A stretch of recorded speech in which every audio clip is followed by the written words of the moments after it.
We are go for launch. Go for lunch. Go for launch. Not lunch. Launch. I don't like having this over my beanie, so I feel like it's far off my head, and maybe you can hear my music. I don't know. Actually, Probably I think not. we can. I think we can. Really? Yeah. Yeah, It doesn't sound like I would have never noticed it. Honestly, it sounds like the trickle of a fish tank in the background. Oh, there is a fish tank in the background. That's probably Oh, the well, that's yeah, what that is then. yeah. Okay.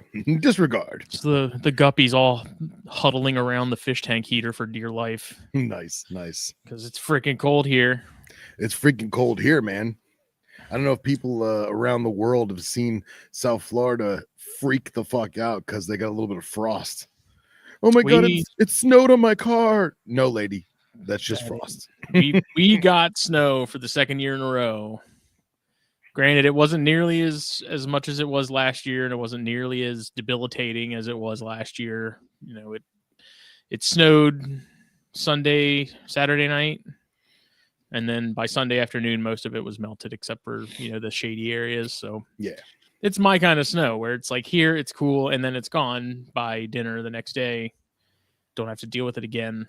That's ideal for me. So, but it is still cold. It's supposed to be like 26 degrees tonight, and I was very cozy in my bed watching my YouTube subscription and playing my little game on my phone when Phil's like, "Let's do it," and I'm like, "Bitch, it's cold." yeah, And I said, "All right, we'll do it." yeah, man.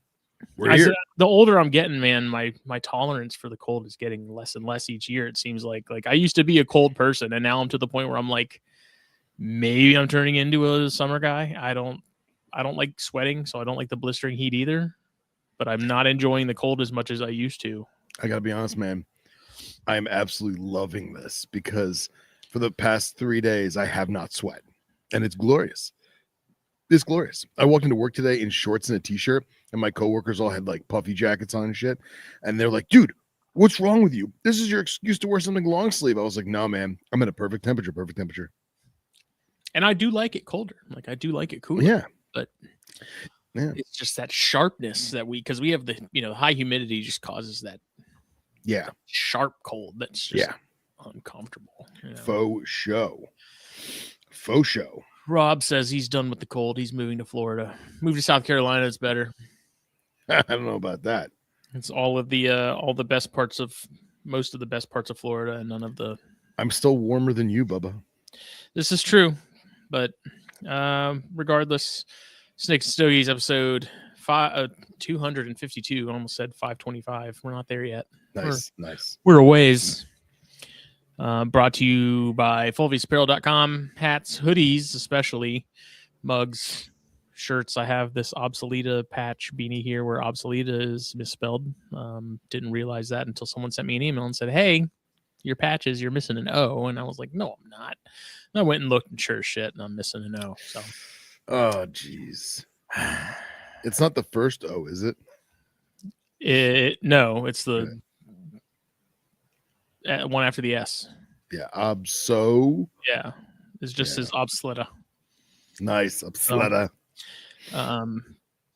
Use the code THN at checkout. Get 15% off your order. It's the exclusive promo code for THN listeners and viewers like you. People use that code all the time, which makes me very happy because that means people listen.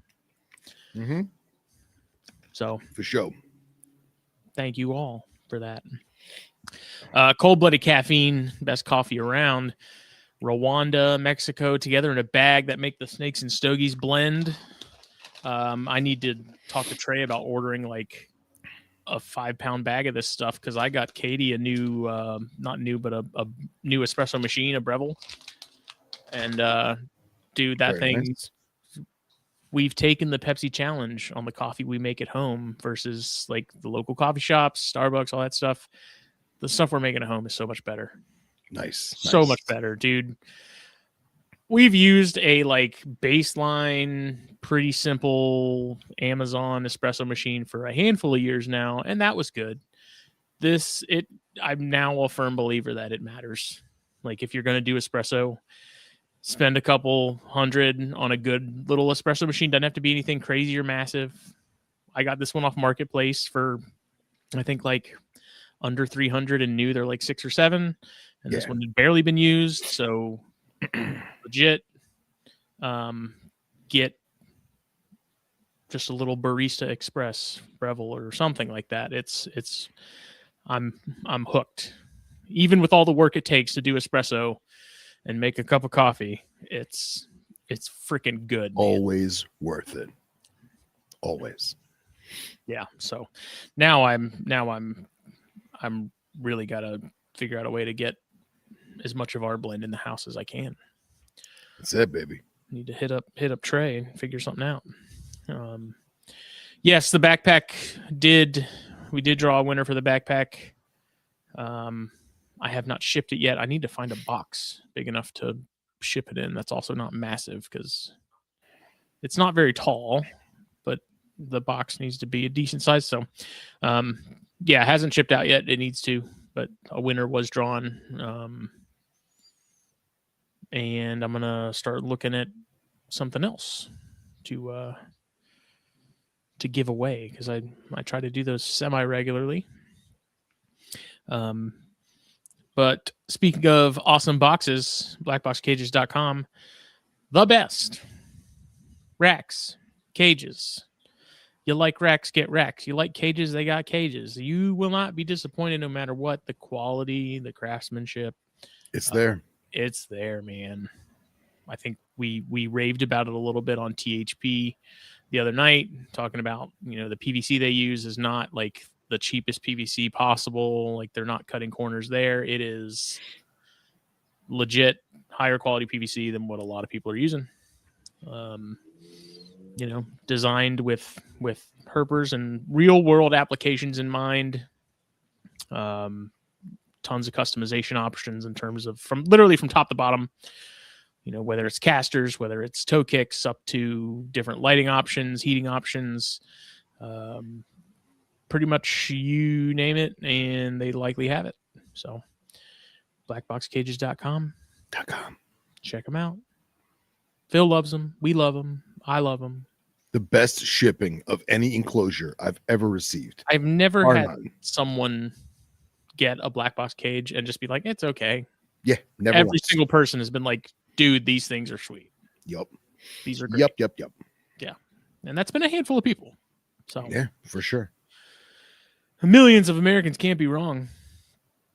But we're here. It's cold. We're here. What are you smoking this evening? So I got 2 sticks lined up. I got one that if you gave it to me, I sincerely apologize. I feel bad. Somebody gave this to me a while ago. Bandolero 60 Series C. That couldn't have been me because I have not had that before. The band looked familiar, but I did not give that to you. So it's a short 60, clearly. It's freezing cold and I'm drinking iced coffee. So. Good for you. What's interesting though is when I got it, I didn't realize the wrapper was wrapped on one side and then the foot side was just sheer off with exposed foot. Almost like it was this big and someone sliced it in half. Huh. But it was so well sliced that I didn't think like, oh, somebody cut my cigar. Like it's like somebody already smoked it. No, it was all sealed and like, the back end, the cap was all perfect. Like no one had tampered with it. I'd never seen that before. Have you seen that before?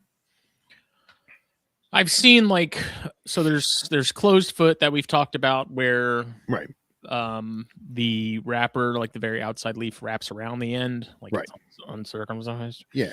And then you have or whatever. Open foot, which is where it's the opposite, where they actually cut off some of that wrapper leaf. Right. And so you just see we're talking like 1/4 of an inch, maybe. Yeah. 1/2 inch at most. Even that seems like a lot, where it's just the filler and binder. And it's supposed to have the same effect where you get the flavor of that filler and binder first. And then as it comes to the wrapper, then you're getting that wrapper flavor and you're sort of tasting what that wrapper does when it kicks in. So but I'd never seen one where the cellophane was cut.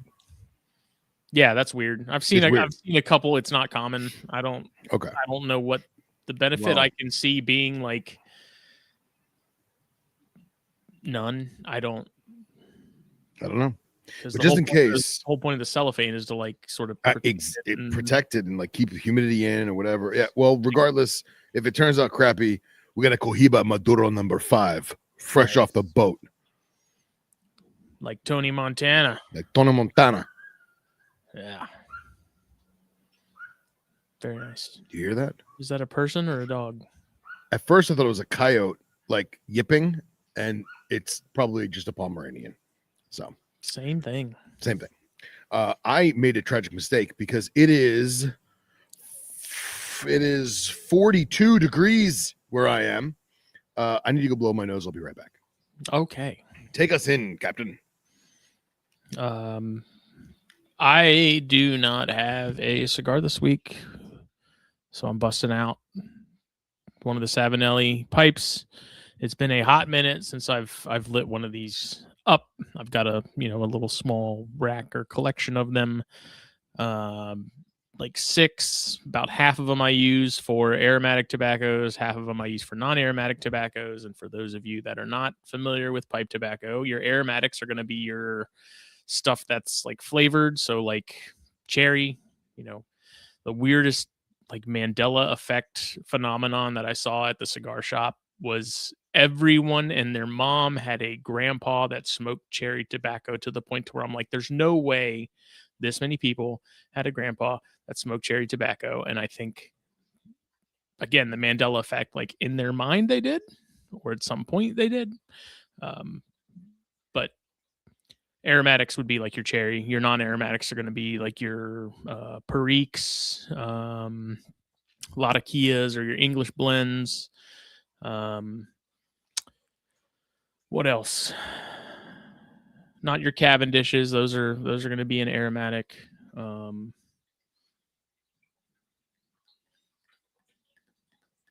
There's a lot. There's a ton of tobaccos in the realm of pipes, and some of them are really good and some of them are not good. Again, this is my favorite Savinelli out of my group. This is an aromatic pipe.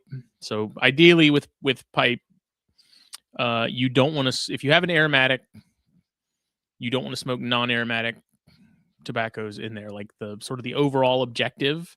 And this isn't a hard and fast rule. If you have a pipe, you can, stick that in your pipe and smoke it, do whatever you want to do. But sort of the point is to build up what's called cake on the inside of the bowl there over time, which You get will some cake, boy. over time enhance sort of the flavors of the tobaccos and stuff you're smoking in there, especially if it's the same one over and over again.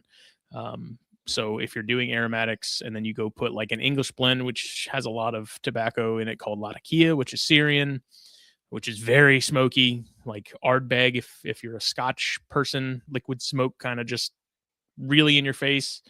Like an English blend. If you do aromatics, if I was going to do cherry and then I put some, proper English or whatever in there, it would taste weird because it's an aromatic pipe and you're putting non-aromatics in there. So usually try to devote aromatics or non-aromatics to specific pipes, ideally. Again, this is one of my aromatics. And then some of these tobaccos that I've had sitting on my bookshelf are legitimately, I haven't even looked, like 10 years old in these jars, to the point to where these jars had resealed themselves. Because when I opened them, they're all dusty and everything. It's great. They popped. So right now I'm trying to decide if I want to do this one called Autumn Evening, which is kind of a nice, dark, sort of sweet one. My personal favorite, which is Peter Stokeby's Pistachio. I've got a lot of that one.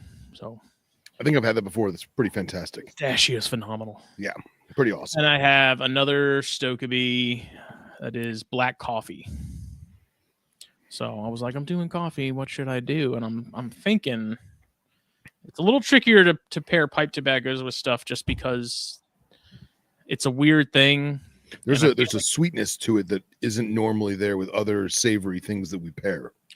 Yeah, but also like I've come to find people that get into pipe smoking, it's an odd thing. So like the smell of pipe smoke is stronger than the flavor of pipe smoke, if that makes sense. Most definitely. So like you'll smell it and it'll smell really good. And so when you go and get a pipe and you're getting into it, you're like, man, if this tastes anything as good as it smells, then it's going to be phenomenal. It's almost always not nearly as strong flavor wise as it is scent wise. I don't know what that is or why that is, but it turns a lot of people off. A lot of people get kind of let down because they're like, they feel like they were kind of duped, for lack of a better word. I don't know. So Understandable.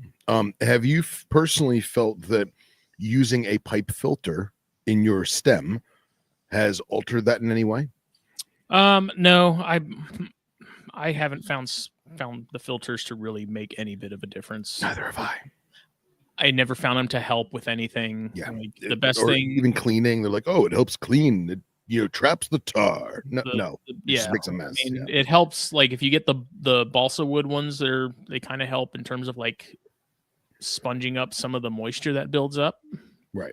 But really, I think the best thing you can do when it comes to smoking pipes is to really take your time and really baby it. Like you can't smoke them quick. I burnt the shit out of my tongue for the first like 2 months when I was getting into pipes, and it's because I'm a fast smoker, and so I was burning through these things, and it basically like the moisture content in the tobacco kind of turns to steam, and then it basically like you scald your tongue because you smoke too fast. It's not a good time, and it took me forever to kind of learn that lesson because I'm stubborn like that. But now I just need to decide which one I want. Now, maybe I missed it because I'd stepped away, but what is your pipe that you're using made of tonight? It's briar, as far as I know. Nice. It's a Savinelli, so it's got really nice bird's eyes on it. Oh, beautiful. It's a nice pipe. It's not a crazy expensive one. I think this one was probably about $100 when I got it. Excellent. I was explaining aromatics versus non-aromatics and how if you're getting into pipes, you don't have to devote a pipe to one or the other. Right. Ideally, in a perfect world, if you're kind of exploring tobaccos and stuff, you have something where you can smoke aromatics in, something you can smoke non-aromatics in, and kind of go from there. And that way you're not sort of crossing streams, so to speak. Yeah. But I'm going to do pistachio. Good man. Good man. Have you any experience with for lack of a better word, a Gandalf gillyweed type pipe? And I don't mean that is called a church warden. Well, I don't mean like how do I phrase this? Not necessarily church warden in terms of a 14-inch or 15-inch pipe, but something that is longer, that is going to delay or slow down smoke travel or what have you. Do you find it more enjoyable? Because I have no good working pipes right now. I broke them, or they were damaged in moving or whatever. And the Renaissance Festival is near, and I'm entertaining the idea of a gillyweed pipe, if you want to call it that. I'm sure it makes a difference. I don't have any that are abnormally long in the shank or anything, the stem or anything like that. Yeah. Most of mine are pretty standard. So, and I don't know anyone personally now who uses a long stemmed pipe. Well, I mean, mostly they're inconvenient to carry around. Yeah, like, and carry around a church warden is a chore. Like it's like carrying around a guitar everywhere you go. It's you have to have a case. It's just in the way. And I feel like the people that I knew in yesteryear who had them, they bought them at Renaissance festivals because they thought it was cool and they want to smoke weed out of it, which to each their own. But I want a new actual pipe, and I thought it'd be fun to have something a little more eclectic, considering it's not really ever going to leave my house anyway. Whether I have a transport case like a oboe or a piccolo or not. Now, while Smitty lights that up in a beautiful, beautiful anti-clockwise pattern, you've got the Reptile Rejects in the Pacific Northwest. It's 45 degrees Fahrenheit, 99% humidity. It's that mountain rainforest. Tyson, Dallas, and Ocala, 39 degrees Fahrenheit. Myself in southeastern Florida is 42 to no, hold on, it's changing. Yep, 42 degrees Fahrenheit, 51% humidity, and in the desert snake room it is 61 and 50% humidity. Crazy times, kids.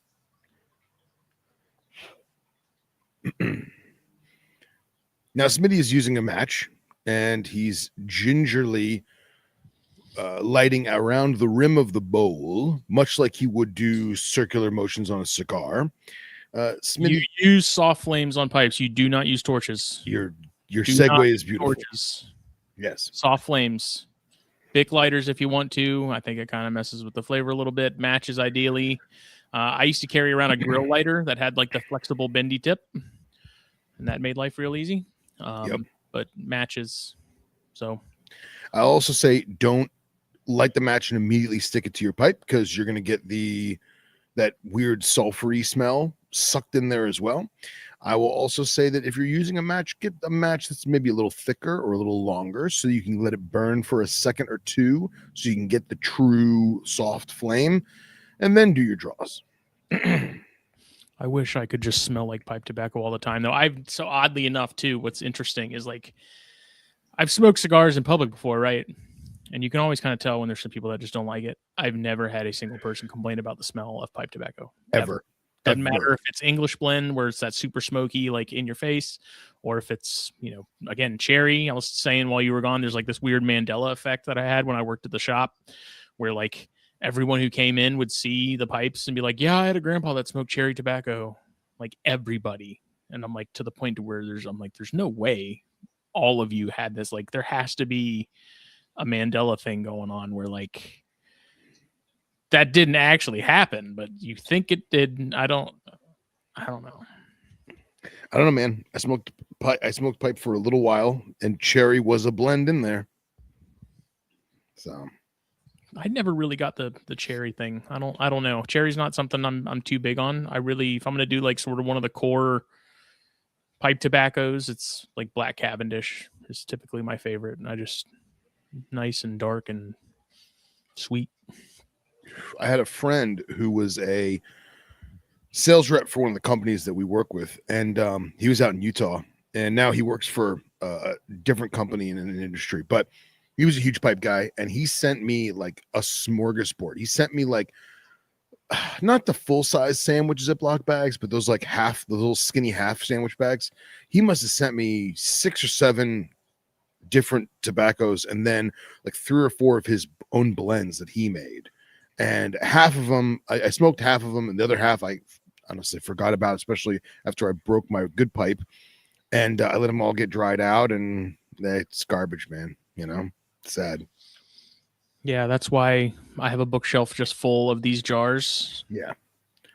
Because like I had a pipe phase and I went crazy, and you keep them in a jar and you keep them in a room out of sunlight, like it's good forever. Like I said, some of these jars had resealed themselves because like when I popped the lid, it clicked again. Yeah. And some of them just haven't been opened. Like there's some that I literally put them in the jars and I haven't touched them since. Like craziness. So crazy. And I mean, you can put like a Boveda pack in there if you want to. I find that if you just keep them sealed up in a jar and you keep them in a normal temperature in a house or something or storage, like they usually do fine. There's enough oils and stuff in there to keep them. Yeah. And I mean, and the ones I had in Ziploc bags, I kept them in a cedar humidor. So as long as, there were some cigars in there too. So as long as the cigars were good, I assumed the pipe tobacco was good too. Mm-hmm.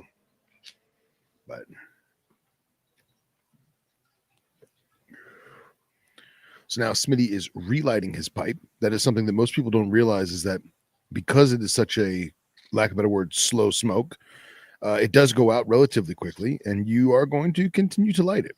It's a bit of an art, It is. You can't smoke. It's a smoker's enjoyment. Yeah, you can't let it go out. But the nice thing is if you set a pipe down, unlike a cigar, I can come back to it a couple hours later and it will not taste like complete garbage. Yeah, cigars, for whatever reason, like yuck. You sit them down, you come back to them later that day or something, especially if you leave them outside on a porch or something.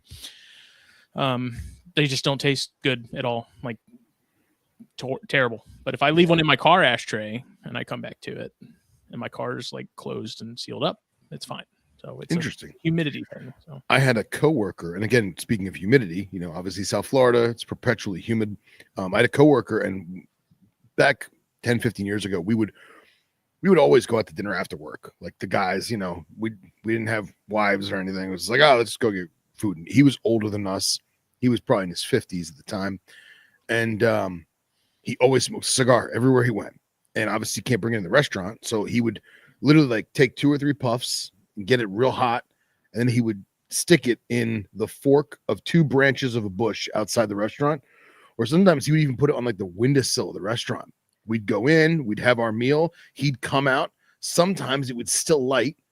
I don't even know what he was smoking. And other times he would just pull out his lighter and he'd relight it. And he never complained about taste or anything. And I always thought that was gross because you don't know what bird was pecking at it or human picked it up. But just gonna have to roll those dice, buddy. Yeah, I know, right? Ugh. Perique is my favorite pipe tobacco. Perique is very good. I do like Perique. It's not something I've seen in a lot of the shops I've been in. It's, from what I understand, as far as sort of how there's a similar issue with like broadleaf, like Connecticut broadleaf tobacco shortages and things like that. Like Perique is one of those ones that's more prone to supply issues. Where's it produced out of? Louisiana. Oh, nice. Mm-hmm. Okay. I think that's if I'm not mistaken, that's the main sort of region that comes from. So, okay. It's got a little spice to it. It's kind of nice. It's a little different. So I am, forgive me for clearing my throat on air. I was exposed to a lighter that I had never seen before. My good friend Jason, I was out of town. We were actually in Las Vegas for a convention, and he smoked cigars as well. And he had a butane powered, for lack of a better word, torch lighter. However, I'll hold up mine just to show. So this piece here that has the plunger where I push the button to light it, instead it rolled. And when it rolled, it had 2 double soft flames that blended into one flame. I have a buddy that has one like that, but it's a single. It wasn't 2 and 2. It wasn't 4. It was 2 like and something out of The Great Gatsby. Yeah, his was honestly just like blue anodized aluminum, just like a normal Calibri lighter. I don't remember the brand. He said it was not cheap. He said it was probably around $100, but I'd never seen that before. It was fascinating because it was butane. You filled it up like a normal torch lighter, and then you just rolled your thumb, and it soft flame, and it was a good size soft flame because it was 2 independent emitters. Mm-hmm. I have to get one. I have to find one. Did you say who made it? He did. I don't remember. This was a week ago, but I actually forgot about it. I was going to come home and pick his brain and order one, but I just remembered now because we're talking about, lighting. And I feel like that would be a great lighter for someone who smokes cigars and pipes because it's a broad, soft flame that you could use in a pipe, but it's also strong enough and wide enough that you would light a cigar perfectly fine. And I mean, ideally, I think soft flames are great for cigars too. Like more so than torches, just because it does burn cooler. Like a torch burns several degrees hotter or several hundred degrees hotter than a soft flame does. So essentially you're going to get a little more flavor with a soft flame, like a match or a Bic or a cedar spill or something, just because it's literally burning cooler. So you're not burning your tobacco. Right. As weird and ironic as that might seem. Nobody understands it until they do it. It's weird. So Tampa Carpet Fest is coming up. Yes, sir, it is. I am ready. I'm ready. I was just talking to Clay today. I am ready. Yeah. I'm looking forward to it. Yeah, it's Jake, a great time. Jake and I are coming down Friday. Excellent. Is Gabe driving with you guys? No, unfortunately, I don't believe Gabe is going. Oh, no. Okay. He had a death in the family. Oh, shit. So all right. I think we're fairly certain that he's not going to make it. Yeah. Well, my condolences, Gabe, if you're listening. Unfortunately. So. Damn. Yeah, timing was not great. Sucks, but such is life. What are you doing? Tying your shoes? If you must know, I was blowing my nose off camera so as not to be Oh, okay. rude to our You're still fighting the sickness? Yeah, I never, like, people think I'm crazy. I never got quote unquote sick. Like my whole shop, everyone had fevers and were like cold sweats and the coughing and the bad throat, and I never had any of that. I just have a runny nose, like almost like bad allergies. And at first I thought it was allergies, and now everyone's got their heaters on and I'm breathing in this fake heat air and it's getting them back a post nasal drip, and I don't know. I've had it for a week and my nose is still running, but I'm not like sick or achy or fever or nothing. Clearly I'm still smoking, so And I will say this cigar that I've already forgot the name of, Bandolero 60,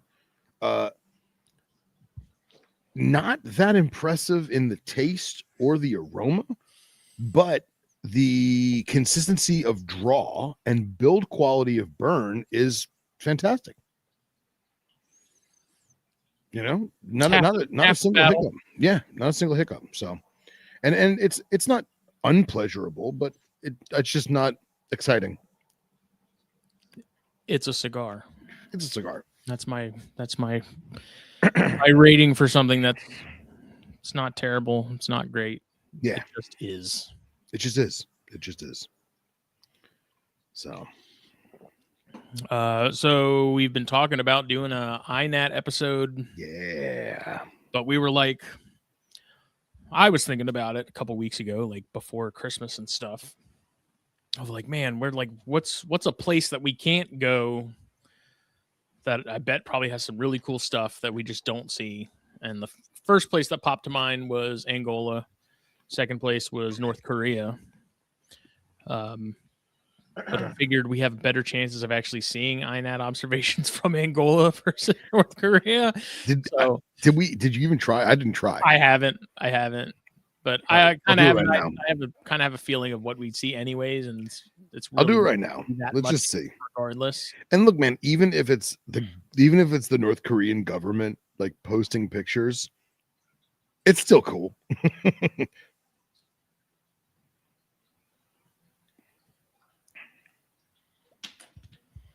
Well, my thinking was like, let's go herp where we can't herp virtually, For show. Faux show.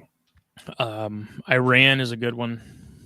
We'll write these down for future endeavors. I'm 99% sure Iran is all blacked out.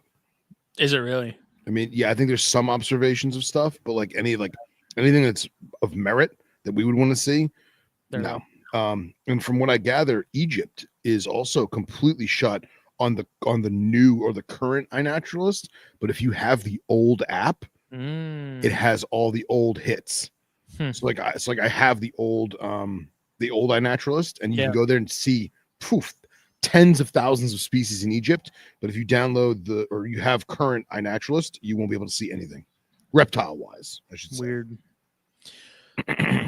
But before we jump into that, we've talked about it on Iraq Nerds. We did it with our episode before last. We did with Hannes, the Spider Archive, and I want to bring it up because I want to talk to No, who is the guy that put this together.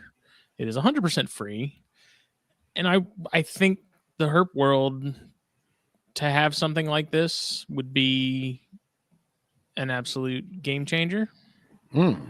So basically, we put in any name a tarantula there, Philip. Oh geez. Do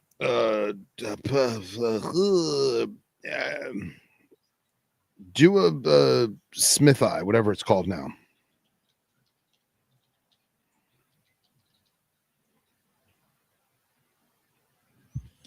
So we select that, right? This app brings up the Wikipedia page Status, whether it's valid or not, family, genus, all that good stuff, distribution. Recent habitat climate in Guerrero, Mexico, gives you temperatures, minimum, maximum, Nice. precipitation, elevation, humidity, snowfall, soil temperature, soil moisture, tax of photos. It gives you like pictures from Inat, like Inat observations. Nice. The weather from that observation.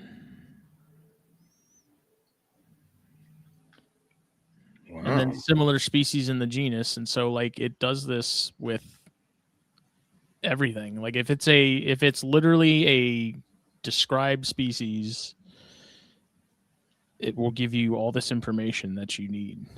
So let's put in, and it's current taxa. Yeah.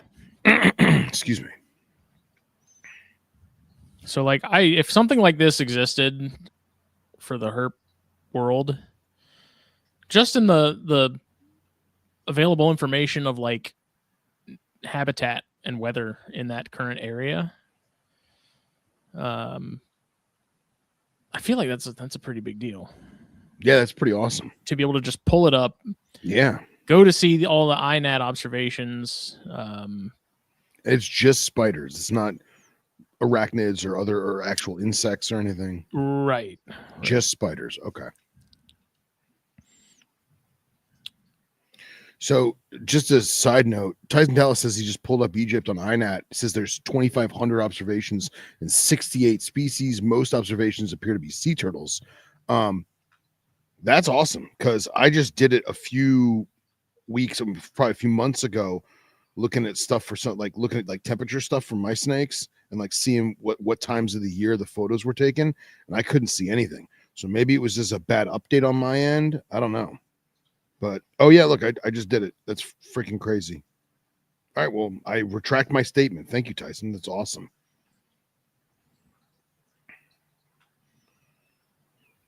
Absolutely awesome. Yeah, this website's great. Noah's done a really good job with it, and it's continually improving. It's completely free, which is wild, the amount of work and stuff that he's put into it, and it's just, here you go.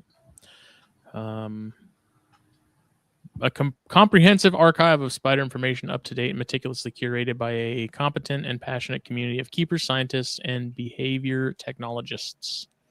Very cool. You can expand the Wikipedia page. You can go to the Wikipedia page. So now, what is it?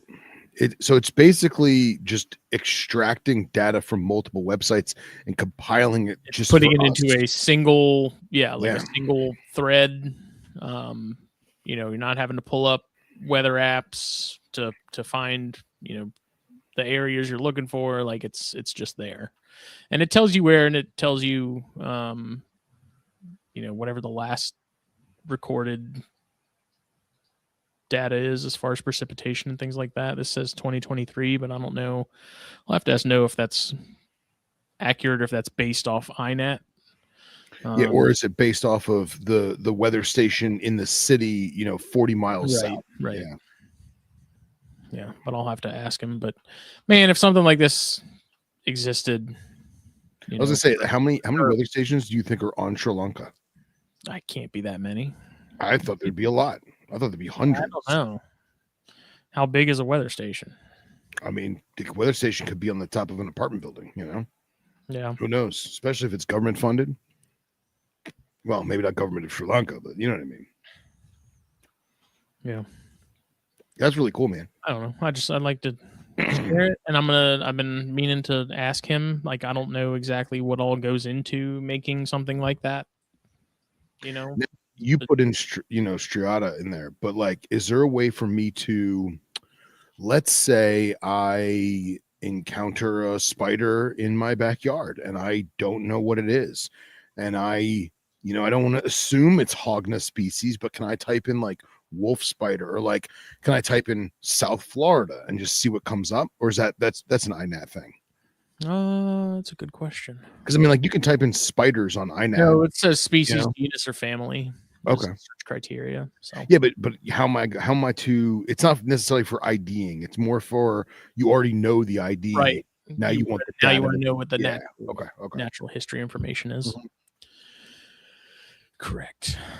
Very So now we will pull up Angola. And Tyson says there's only 12 observations in North Korea. So, and yes, Cuba has lots of hits. Let's go to the map here. So for There those she is. that don't know, Angola is on the west coast of Africa, right above Namibia, right below DRC.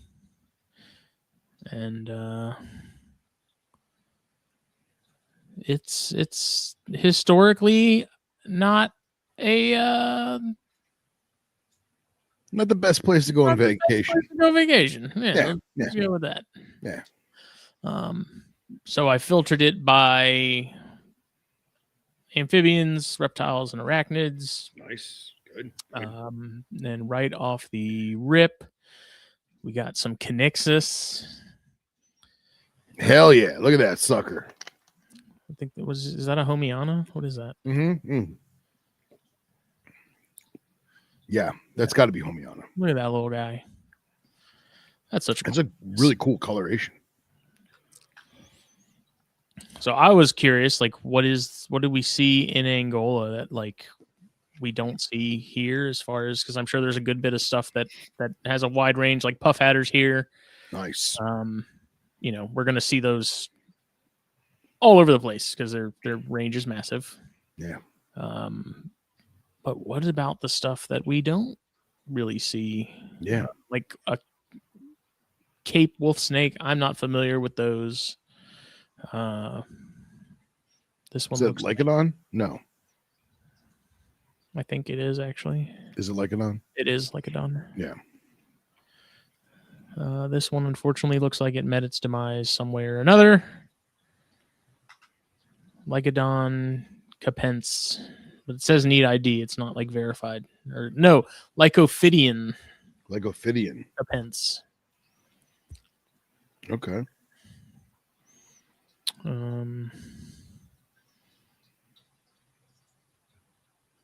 I don't even know what's Afro Malagasy Mabuyas. What is that? No, it's a skink of some kind.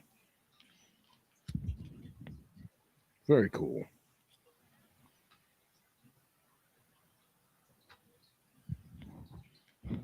Genus Trachylepis.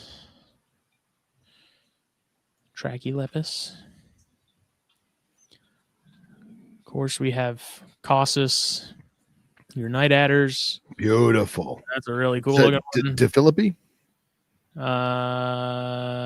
Maculatus, yes. Now I'm gonna send you a screenshot so that you can share it, because it'd be too difficult for me to do Sending that. it on Facebook? Wherever you'd like me to send it. Yeah, Facebook. Okay. So this is the true size of Angola in comparison to the United States. Because on a Mercator map, everything's skewed, everything is stretched. So this is a true to size comparison. Let me just get this sent to Smitty on the right quickness so we could show it before we really get into the nitty gritty. Justin Smith. Pictures. Okay. Sending. And I want to start doing this when we do iNaturalist, just so people understand like how big certain areas are. It's essentially the size of Texas. I mean, it's honestly bigger than Texas. Yeah. I just mean in terms of how much real estate it takes up in the country. For sure. So yeah. Angola is a massive country with very diverse landscapes on all four corners of it. It's relatively square or cubish in size, in shape, but tons of different ecosystems with endemic and non-endemic species. Like the Angolan python. Like the Angolan python. Weird. Crazy. So crazy. Now, what did you have pinned there? Where? Something was pinned under snake hook? Oh, that's that same maculatus. Maculatus? Cool. Not having a good time. Homeboy is not happy.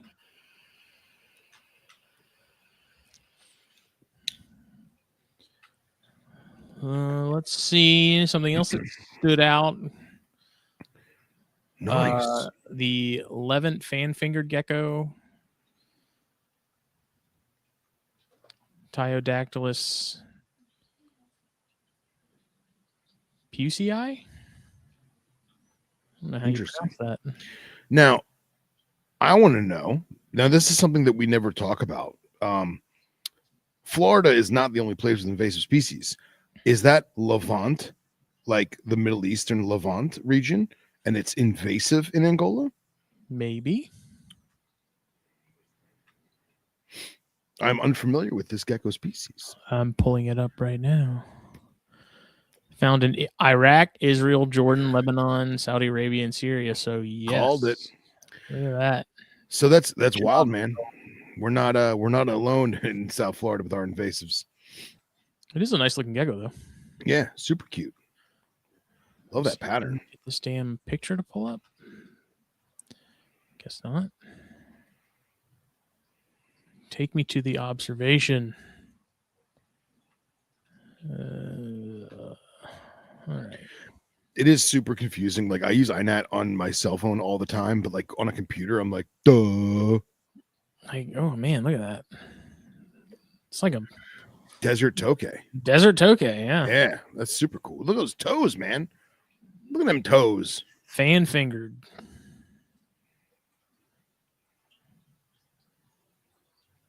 Very cool. Now, and that makes sense why it would survive so well in the deserts of Angola. Very cool. True toads. It doesn't. I guess there's not like a formal ID on that. That doesn't look like a toad to me. That looks more like some sort of frog, almost like a pickerel frog kind of. Yeah. Ranidae. Is it bufo? Or it says Buffonidae, but okay. It needs ID. It doesn't have a. Yeah. Whoever ID that is not. It's just a really, really good looking dirt clot. they're throwing stuff at the wall to see what sticks on that one. And then this is southern baboon spiders, but I couldn't tell you what species that is. It's awfully woolly for a baboon. So now, what is the what's the main baboon that we see in the trade all the time that's gray in color? That's gray in color? Gray, yeah.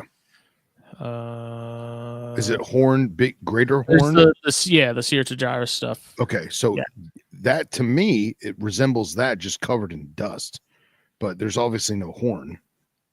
So this person suggested Pteronocylus cryptus, which that's not a family or a species that I've heard of, but it also could be because it's Angolan and I've never seen it before, that it's just, who knows? Yeah, who knows?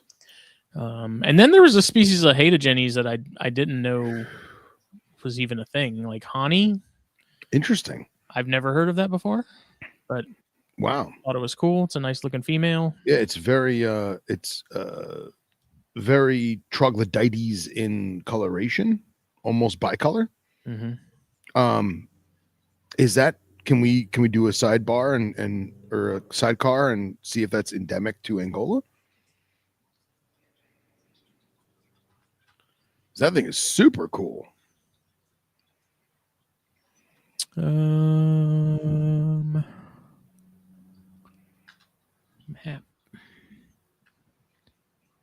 Scroll down, you bitch. Yeah, so here's the observations map. Yeah. So mostly Namibian. Mostly Namibian, it looks like. Very cool. Again, not a species we're likely to see in Yeah. the hobby. That genus itself, I know we've talked about it previously. That genus used to be very prevalent in the hobby, and then because like so many other species, it just kind of disappeared. We all took it for granted. Yeah. Yeah. Western bark snake. Wow, look at that thing. That looks like Samnophis territory, like sand racer. Yeah, but it kind of almost has like a Candoya-ish, like a Candoya-ish head to it. Very interesting. Very interesting indeed. For those listening, it's in like a smaller desert bush, and it's est up almost like it was basking in the upper regions of the bush, and something walked by to spook it. It's brown in coloration with dark, almost black triangular saddles, kind of offset like a copperhead. Very attractive. Scientific on that is Hemiarhagoras viperina. Interesting. One of the many just sort of oddball colubrids that Africa has to offer. For sure. Really nice, rough, thick-tailed gecko. Wow, look at that thing. Oh, that's freaking cool. So cool, man. So freaking cool. It's like, is that Chondrodactylus? It's like Nephrurus and Strophurus had a baby. Is it Chondrodactylus? Achydaktylus rugosa. Achydaktylus. Oh, that's super cool. Yeah, that's freaking gorgeous, dude. And that must be tiny because I mean, look, like that can't be a large size. Like we're talking like pea gravel. It looks like almost. Yeah, it looks like pea gravel. Like viper gecko territory in terms of the tininess of it. Maybe. Did you imagine desert viper geckos? That'd be so freaking cool. What's that yellow spider? The scorpion. Which one? This one is Europlectes. Yeah. Oh, is that what it is? Okay. Europlectes. Damn, look at that skinny boy. Looking all lean and mean. Oh, I love that orange head. Oh. Yeah, that sort of blushing almost. Yeah, and it's got that bright highlighter Telson. The black. Yeah. Oh, super cool. Oh. That's gotta hurt. Yeah, I think Europlectes are not something fun. You want to get hit by. Yeah. Something you definitely don't want to get hit by are Parabuthus. Yes. And this is a subspecies. It's a gnarly looking. This saying Velocis? That's a subspecies of Velocis. Oh no, is that what is this? Oh, it's Velocis. Brachystylus. Yeah. Little desert tanks. Yeah, for sure. Granulated here. The granulators are really neat. Yeah. Oh wow, it's really red. Very nice. I can feel the pain. Yeah, man. Oof.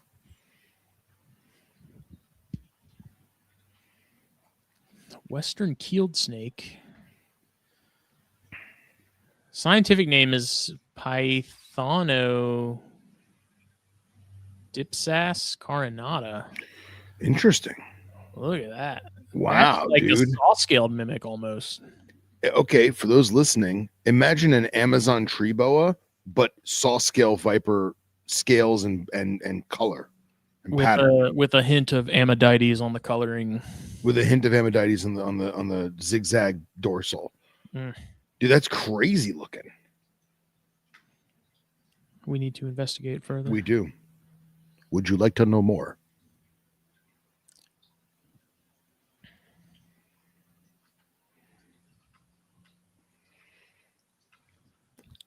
I just want to zoom in on the pictures, damn it. Look at that. Oh my God, that's so freaking cool, man.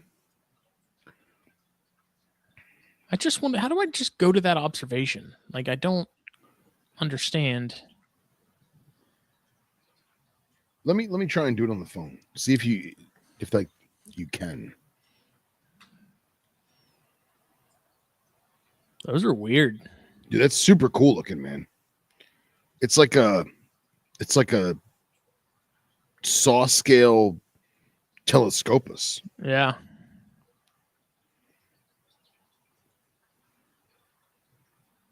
They must not be that toxic if they are at all, because people holding it. I mean, that doesn't necessarily mean That anything. doesn't necessarily mean anything, Yeah. sure, but that is one. Western keeled snake, Yeah. Pythonodipsis carinata. Yeah. Hold on, let's see if we can get this going. That is such a bizarre. There's like Candoya, Hypsiglena, Telescopus, Echis, like all in the mix, like So almost there's patterns reminiscent of some of those Porthidium. yeah. There's only 2 observations in Angola that I can see on my end. Most of them are in Namibia. God, those are cool. Yeah, man, that's super cool.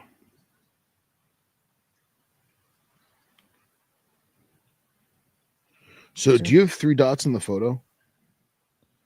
Oh, it won't let me do it either, man. It wants me to open it in the browser. That's why. I guess maybe they turned it off for now. I don't know. But equally cool. Ooh, we got to call Dallas here. Oh, look at that. Look at that. Oof. Oof. The things I do. I know, right? Those in Cornuda, man. I know, man. Baby bit is for life. I do some terrible things for some Cornuda. Do you think that there's more like that Biddish? There should be something like a split between the normal size Biddish and the gigantic stuff. Honestly, I don't. Having worked with the ones that I've worked with, both big and small, I don't think. I think that that family is a good family for those animals. Now, do I think there are species that have never been seen before in the middle of nowhere? Absolutely. And is there probably some regional variants or phenotype that could use some work to be other species? Again, absolutely. You know, because look at that thing. That looks nothing like some of the species that are 300-400 miles south of it. You know? But who knows?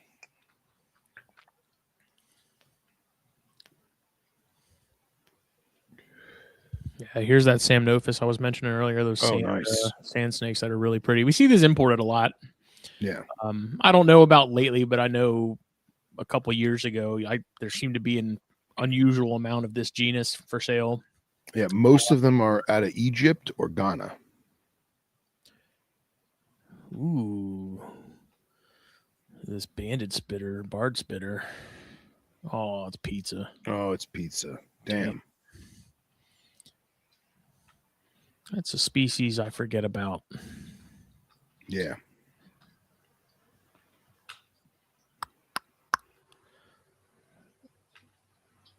Anchieta's a gamma. Is that how you pronounce that? Wow, dude, I would never see that lizard. Dude, that's some crazy camouflage. We're looking at an agamid that looks like your typical agamid, but it just looks like stone. It looks like the rocks that it's laying in. It's wild. Yeah, if that thing just froze, dude, you wouldn't see that thing. Like if it wasn't, you would never. The only way you'd ever find it is if you spooked it and it moved, or you stepped on it. Yeah, yeah. A gamma and Kiete. And Kiete, yeah. And Kiete is a gamma. Oh, look at this Europlectes. That's killer right there. Dude. Oh my God. Oh my God. Whoa. Bruh. Look at that back, man. What does it remind? It reminds me of some kind of insect, like a roach species that we have in the pet trade for feeders or something, doesn't it? Oh yeah. That like striping on the body. Yeah. Is that those? Damn it! I can't remember the name of them. I know what you're talking about. Yeah, you know what I'm talking about. Those Yeah. feeder roaches that look just like that. I don't even know how you would go about pronouncing the species name, but it's Uroplectes ochimbinguensis. Ochimbinguensis. It's got to be a local, a locality Furniture's floating in the corner now. something. Yeah. There's a little Parabuthus species, Brevimanus.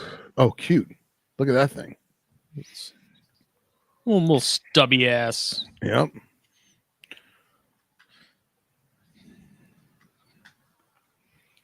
Oh. Ooh, there's a Hotentoda. I was just gonna say it's a Hotentoda species. Versus, oh, so That's Brandon, cool. Brandon at Arachnid Rarities breeds these, I believe. He has a conspiracy. Really? Yeah. That's really cool, man. Look, it's right on the coast. Look at that. Right on the corner, yeah, right on the tip. Pistothalmus. Let's just see some about Pistothalmus. What do you got? Wow, look at that thing. That's a tank. Barricada. What is it? Barricada? Barricada. Wow. Guy Barricada, Barricada. Just a bulldozer of a scorpion. Ready to dig. Ready to dig. Digging all the way to China. There's another one of those Uroplectes. Wow, look at the colors, man. Caught it a moth. That's crazy. This is anybody who's listening to this, you gotta we're at the 1 hour mark. You gotta watch this, man. You gotta see this. Incredible scorpion. It's like a souped up Centroides. Yeah, and it's so glossy and clean. It almost looks like someone shined it up with baby oil or something. Yeah, it got diddied. It got diddied for sure. I was gonna suggest at Carpet Fest we get out Twister. Oh, we get out baby oil and we call it Diddy Twister. Oh, Jesus. Instead of Titty Twister. No. Okay. And Golden Reed Frog.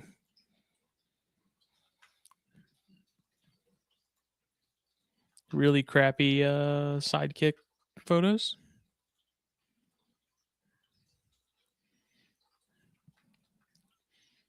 Oh, I thought Phil just left me. No, I was. I thought after Diddy Twister, he was like, bye. No, man, I was blowing my nose laughing.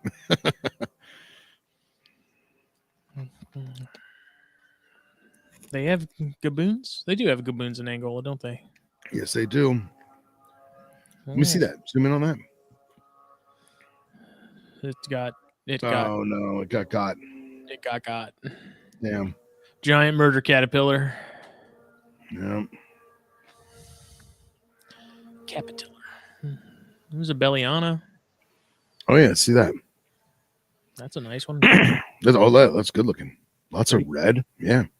Very smooth. I was just going to say, it's crazy how smooth those things are.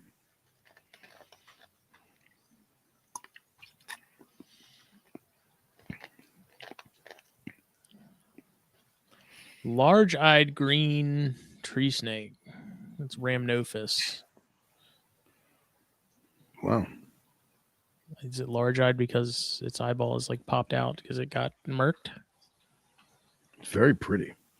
Reminds me of some caterpillar species. That thing's 100% banking on you questioning if you're a predator, whether it's a mamba or not. No, for sure. For sure. All those green bush snakes, man. They all got black mouths on the inside. Might be a Jameson's. Oh, yeah. Might not. What are those jumpers? Gray wall jumping spider. Pantropic. We have those here. Pantropics are everywhere. Yeah. That's the one I saw in Greece. Yeah. Yeah. Place. No, that's not pantropic, is it? No, this is a gray wall, but I'd be surprised if it was endemic. Yeah. Oh yeah, dude. Yeah. Look at that. Jesus. Okay, duly noted. We got a little squam action here. Oh, nice. Oh man, look at that thing. That looks great. And see, look, we've been looking at all this desert species, and then wham, tropical jungle snake. Yeah, Oh, we're getting more towards the north, towards the DRC. Yeah.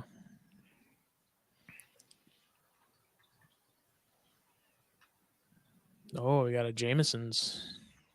Speak of the devil. Speak of the devil. Unfortunately, this Damn. one was God. Look at that, dude. I know, man. Oh God. By far the prettiest mambas. It's tough between those and westerns, man. Like I do like how and westerns get the crazy colors, man, but like the patterning, the braiding on the Jameson, especially Kimosai, like, oh, so nice. Damn. That's the furthest south. No, it's not. I was gonna say one of the further south observations of those. Yeah.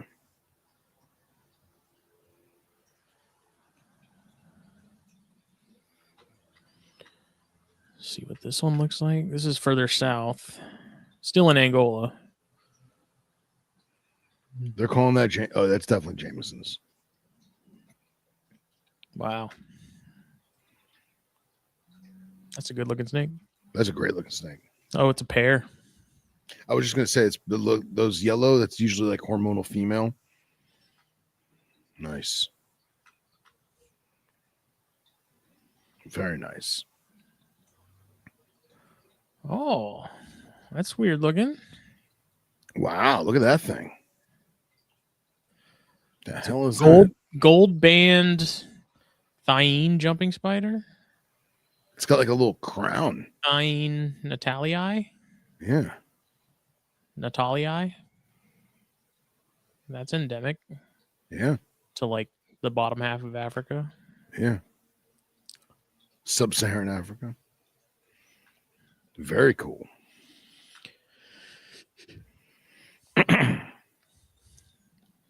Another Conspersus. My Nile monitor. What is an African dandy? Oh. Wow. That's like an ogre spider almost. It is. It looks just like an ogre spider. Wow. Look at the beard on that thing.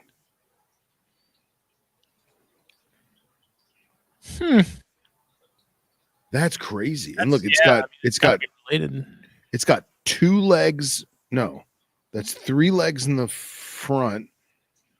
And then it's keeping these 2 are in the back, like it's keeping 6 legs up front and 2 legs in the back. That's crazy. Let's investigate further. Yeah. Shall we dig? Deeper dive. Mike says the huntsman jumping spider. Yeah, for those listening on your commute, this is a fuzzy brown pseudo jumping spider looking spider, right? Cute little face with a big bushy mustache, almost like a beard. And then it keeps 6 legs to the front, almost like it's going to throw out claws like a scorpion. And then it's got 2 legs tucked in by its ass. There's not that many pictures of them. It's the tree beard of jumping spiders. Yeah, I mean, that's got to be related to the ogres. Super cool. It's weird. I've never heard of those before. Yeah, I've never seen that before. Why it's called a dandy, but whatever. This is good old house snake action again. Oh no, this one didn't make it. I love my house snakes. I want more. I plan to get more. And then we have Teletornus capensis subspecies. Yes. Oats eye. Yes. Honey bunches of oats eye. Look at the creaminess. Ugh. If you could keep Teletornus, would you? I have. If you could keep them again, would you? If I had the space Probably. I'm done with boom slangs. I'm done with mambas, but Teletornus has definitely intrigued me. My whole thing is if I could dedicate like a wall size enclosure, I would. But like putting them in a 5 or 6 foot viv is just not enough to me. What was worse to deal with, mambas or boom slangs? Oh, mambas par none. In terms of like uncooperativeness, Yeah. mambas for sure. Because I'd say half the boom slangs, they just rode a hook. They were just chilling. The other half, they thought they were mambas. And Teletornus was super chill until they weren't. I mean, like Teletornus, you would single hook a 5 foot Teletornus, and it would just be like, "You can't see me. I'm a stick. I'm not here." Sway in the breeze. Yeah, dude, they would sway like chameleons, man. It was crazy. And then all of a sudden, somebody would scratch their head in the room, and it would be like, "What the fuck was that?" And it would puff up, and boom, gone. Race is on. So. There's another one of those reed frogs. That's really pretty. That's really pretty. I feel like we have that in the community. I think we might. I feel like we bring them in on occasion from somewhere. Maybe, obviously not Angola. Maybe West Africa somewhere, Benin or something. Yeah, I mean, look, they're all over the place. Yeah. If they go higher up, yeah. Zambia. That's weird. They just like circle DRC. They're not actually in it. But... Or there's just no observations. Yeah. What is that chubby little cutie? The guttural or the frog? The other frog. That's cute too. That's the ones that we have here. That's a damn American. Yeah, right. Look, he's like, God help me. It's like, oh, this human picked me up. Just kill me, man. The human spread me open. Yeah, that thing. What is that? The thing's adorable. It's like a tomato frog almost. It's a toad. African red toad. I think Botswana Paul did an article on those in the magazine. You know what? I think he did. I believe he did. Good old Botswana Paul. I wonder how he's doing. I haven't talked to him in a hot minute. We got to get him on. Oh, I forgot they split up forest cobras because I'm like, what the hell's a brown forest cobra? And then I was that one's either dying dead or trying to eat a leaf. It looks like it just ate something and it's like it's like swallowing.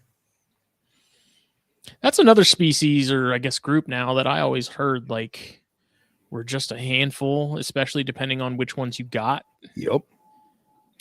And I also am a firm believer in it's a highly intelligent species that knows who it likes and who it doesn't.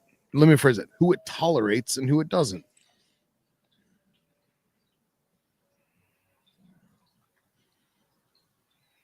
A flat-back toad. Oh, that's super cute, man. He looks derpy as hell.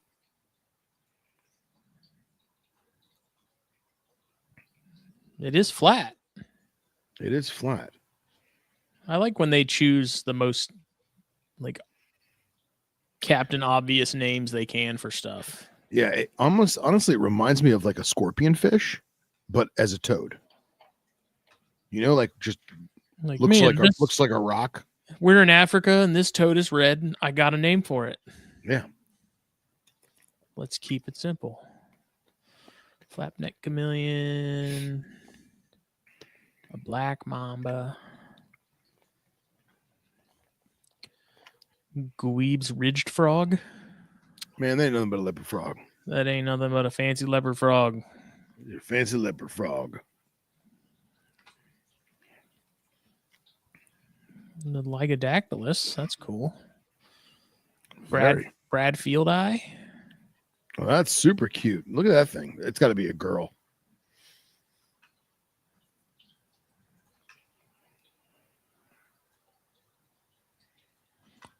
Huh.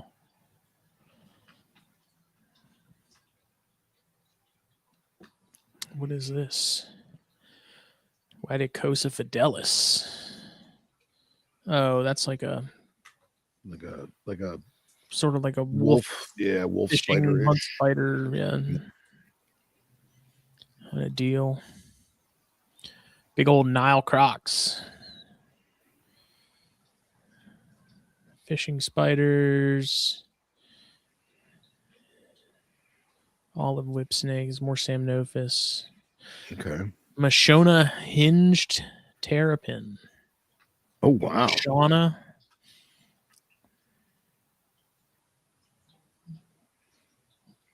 Captivating. That's a side neck. I mean, I wish we had better pictures. I feel like that could be a really cool turtle. We'll never know. We'll never know. It's your precious Chondrodactylus. Yeah, let's see it. It's offer? No. Fishers. Fishers. Levigatus. Interesting. That looks like a decent sized. I don't know. They get big. Do they? They get yeah, That's they get looks big. like a decent sized gecko. Yeah, they get leopard gecko size.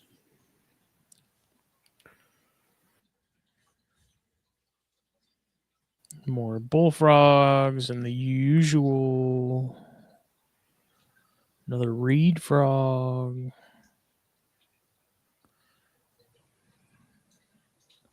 Surprising lack of tarantulas.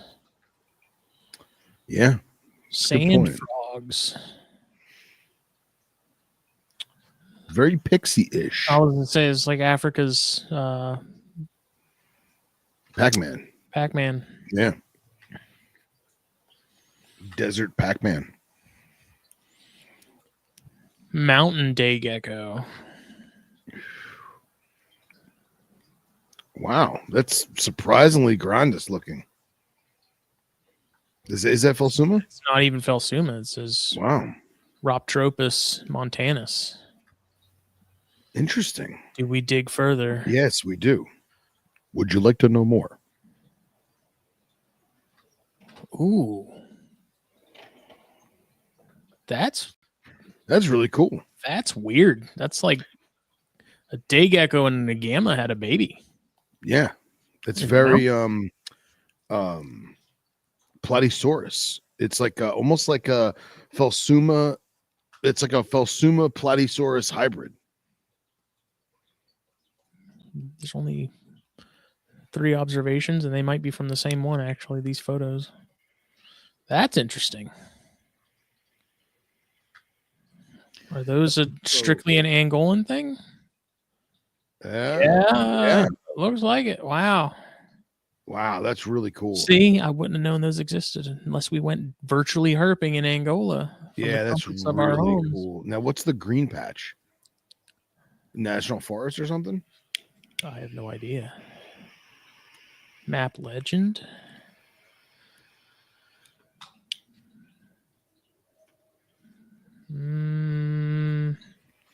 I don't know. Does anybody know what this means on Inat?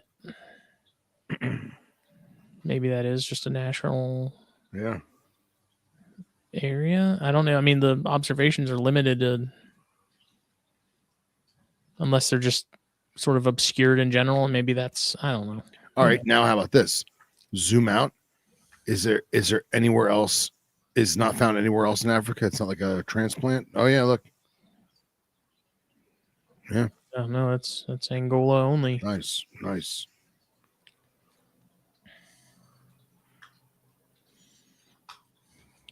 Angolan rough-scaled lizard. That's cool. Now, speaking of Tropus bivitata. You know what that looks very Cordillas, similar to Bitis patterns, and it does. Yes, it does.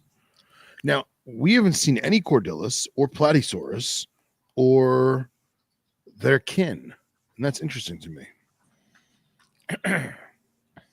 We haven't gotten terribly far. Bernard's Namib day gecko, another rototrop. So this is another same genus as the one we were just looking at, but okay, like the rock version. That's weird. Wow. Freaking invisible. Oh yeah. Rhoptropus. That's the first time I've heard of that genus. I wonder what it was in yesteryear. I wonder if it's been elevated to its own thing. Yesteryear. What? Oh yeah, look at that. Damn. Boy, that's America's lizard right there. That's America's lizard. Oh, shit. Red, white, and blue. Dude, that's a crazy looking agama. Like that's when they say like Spider-Man agama, like dude, that's a fucking Spider-Man agama. Agama planiceps. Namib rock agama.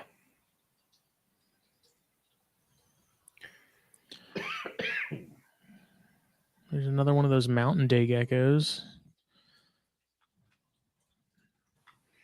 Very cool. Picture's not as good. Ooh, huntsman. Oh, is this like a little one? What is that? Must be a young one. Or is that like hormonal female? Look how fat it is. Well, maybe. That's weird though. Dude, it almost has what's it, the Chinese viper? Jordani? Jordani head. Yeah. Dude, tip of my tongue, Jordani. That's weird. It's like, dude, it blends in. Look at that rock, man. yeah, the rock's red and gray. You know, color doesn't make sense until you see it on the. Yeah, exactly. What's the huntsman? Oh yeah, Selenops. Our buddy Hannes. Yeah, I believe keeps some stuff in this genus, not necessarily the species, but I've been interested. I've been thinking about getting my hands on some Lanula. Okay. Which are pretty common, very pretty. But I've also been told that huntsmen are another level of fast that tarantulas can't even touch. So yeah, makes me a little more nervous to get some, because if I have one get loose in the room, the chances of me being able to catch it are probably pretty slim. Very angry chameleon. Very angry chameleon. It's graceful. Yeah, a subspecies. Okay. Oh, here's a Kirtlandii. Oh wow, dude, look at that green head. Look at the freaking blues on the neck. Oh yeah, look at the blues on the neck, dude. When you zoomed in, oof. And like, it's such a shame, man, because you really won't see all those colors if it wasn't threat display. Right. If it wasn't pissed off. Yeah. Yeah. Yeah, that guy's brazen to do that. Yeah. Brazen. What? How many twigs are they up to now? Is it 6? I have no idea. Okay. As far as species in the genus, Yeah, it was just the 2. I thought they split them up, but where's Keller when you need him? That's terrifying looking. It's some species of wandering spider. It's 10 a day. And see, I would never consider that a wanderer. That looks so much more orb weaver to me. This is another one of those flat back toads. That's cool. Like a little alien coming out of a sewer pipe. Look at him. Dude, look at how his whatever you want to call it, the throat bugle pouch, sac. Bugle sac, bucle sac. It's almost spiky. You see that in that first picture? I believe it's pronounced bucle. It's not buckle, I don't think. Okay.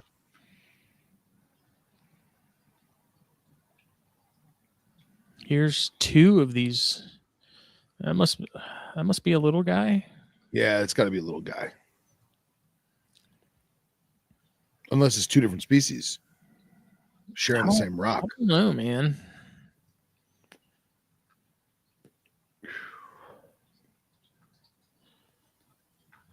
That's just wild. Like that weird, just navy to royal with the. Mike Kosicki says, that's just a parking lot in Fort Pierce, Florida. He's not wrong. Here's a better shot of one of those Montanus. Oh, wow. that's like a possum in gecko form kind of thing. Yeah, dude. It doesn't really know exactly what it wants to be. Yeah. That's strange. But awesome at the same time. Again, I find the lack of tarantulas disturbing. Bocage's tree frog. A little weird elephant trunk snake frog type deal. Dude, derpy cute. It's like a spadefoot in tree frog form kind of deal.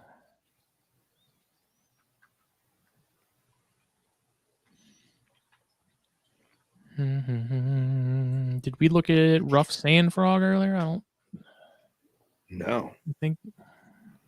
He got? No, I don't. Oh. I don't know. Maybe that's a smaller one of the ones we were looking at earlier. So I just looked it up. We're at 4 species of Teletornus. You've got Capensis, Kirtlandii, Mozambicensis, and Usembaricus. So very cool. Kalahari tree skink sounds dirty. It does. She came over and gave me the old Kalahari tree skink. Ooh. That's cool. Species of Samnophis. It's got to be. Cape sand snake. Yeah. Lateny. Mike Kasicki wants to know if there's mole green snake. knoll. I think that's too far north, Mike.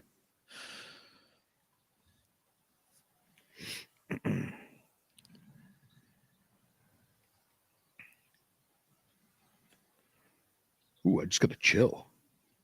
Yeah, my hand that I got on the mouse I have no feeling in it.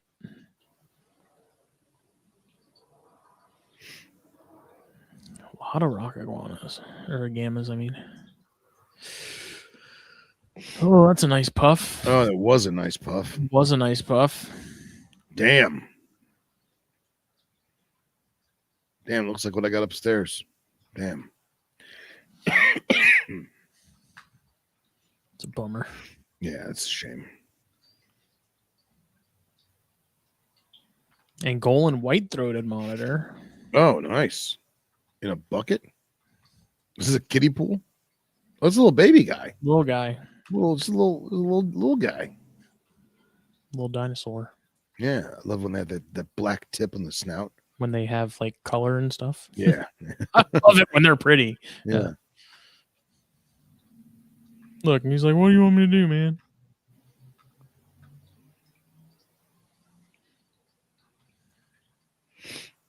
All flattened out.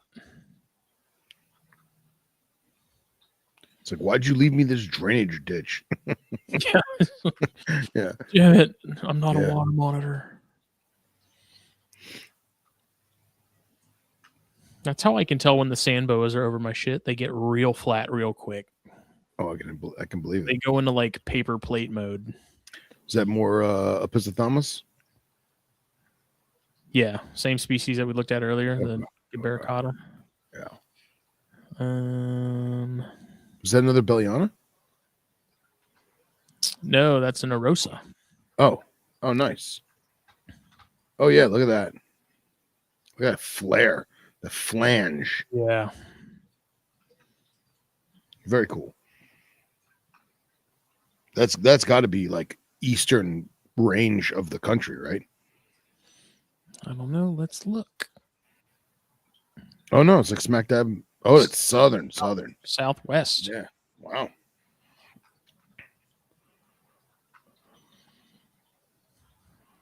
Oh, here we go. Here's a Ceratogyrus sanderi. Nice.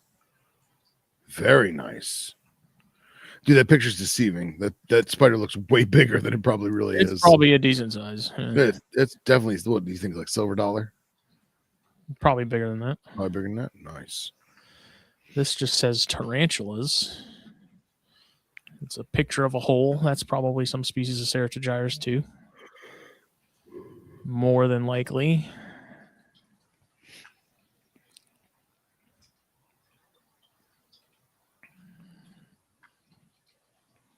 What is? I've never heard of this genus either. What is this?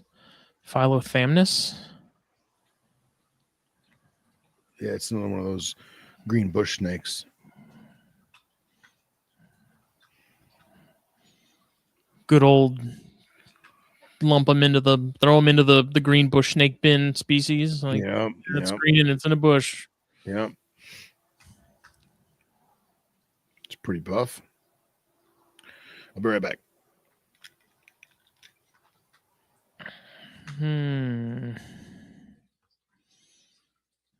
One Ceratogyrus is not enough.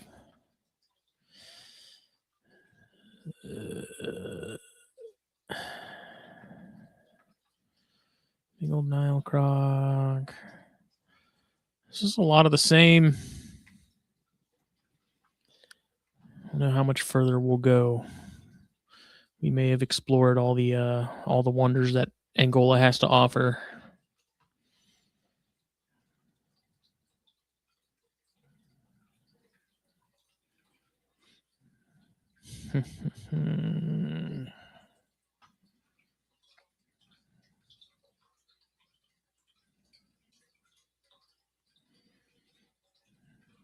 Flapneck chameleons.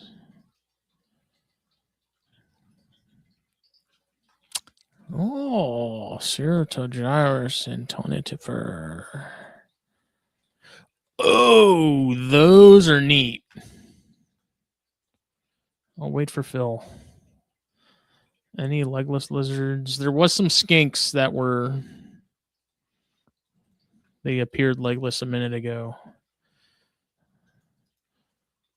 So these things are weird. So these things got like almost like a giant dread, like dreadlock kind of deal. See if I can find a better picture of it.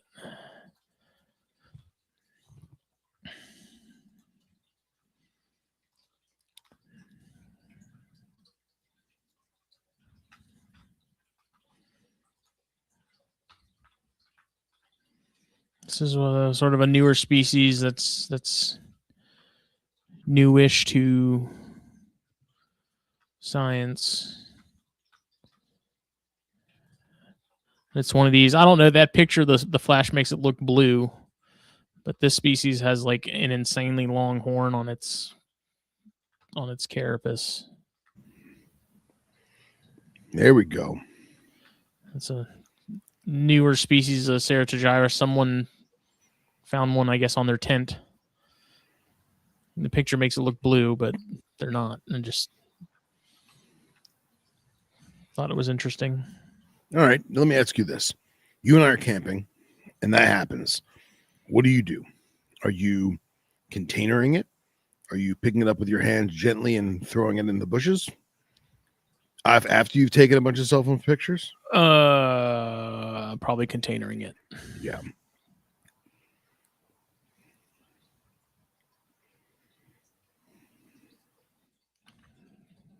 Some whip spiders, which are cool. Walter White-Eye is still here doing his thing.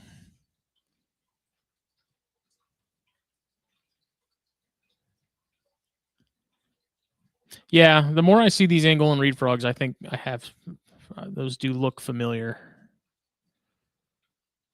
So I think we have had those, or maybe something that just looks very similar. I'm not sure.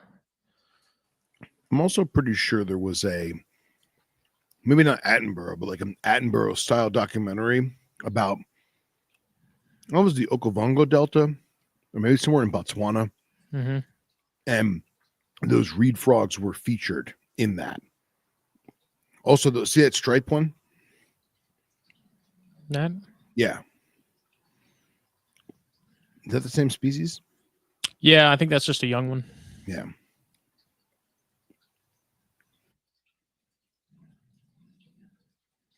Dang, I think we're getting into more serious research grade stuff.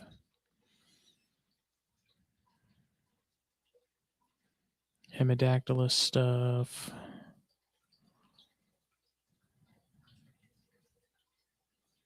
Huh. Let's check out this boomslang.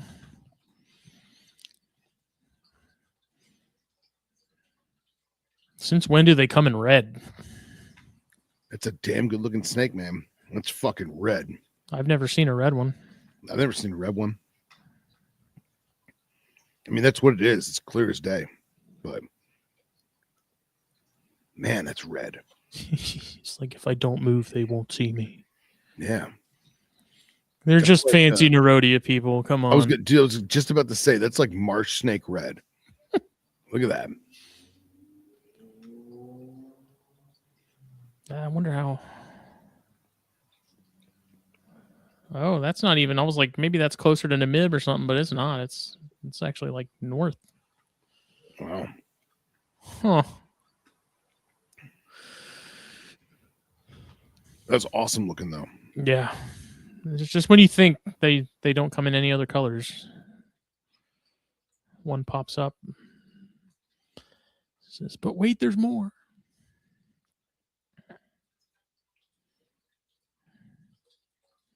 A lot of skinks. These look legless. Are they? Yeah. No, they're not. No, they got weird little stumps. Is that like a little flipper? That might be the tail of one of the ones behind it. They're holding 3 of them. Yeah. Can you guys hear that car? Yeah, a little bit. Oh my god, that was so loud. It's crazy.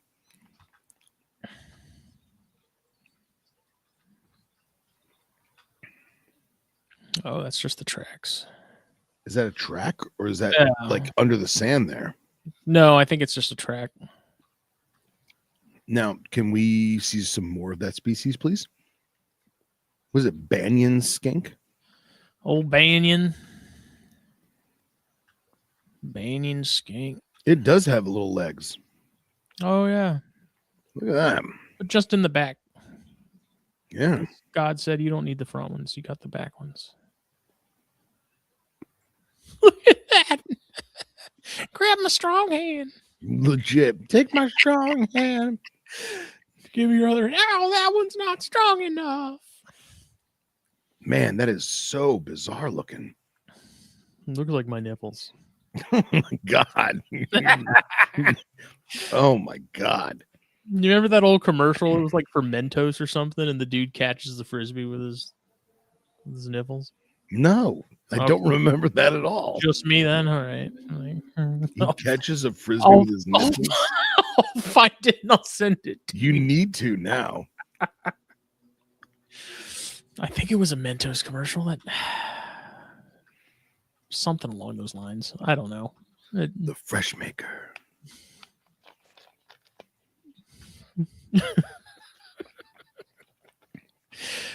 Oh, the more I think about it, the more it makes me laugh.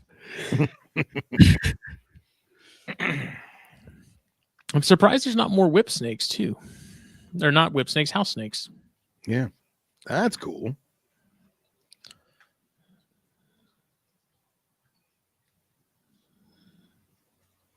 It's got like a weird salamander face.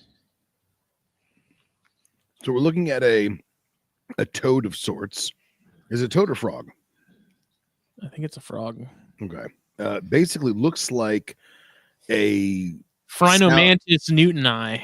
Newtoni. This is a toad body, frog skin, salamander face, salamander pattern and colors.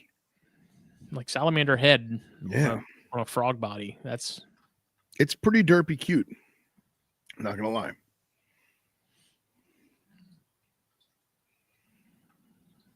It even has like the ambystoma wrinkles down the side. Yeah, dude.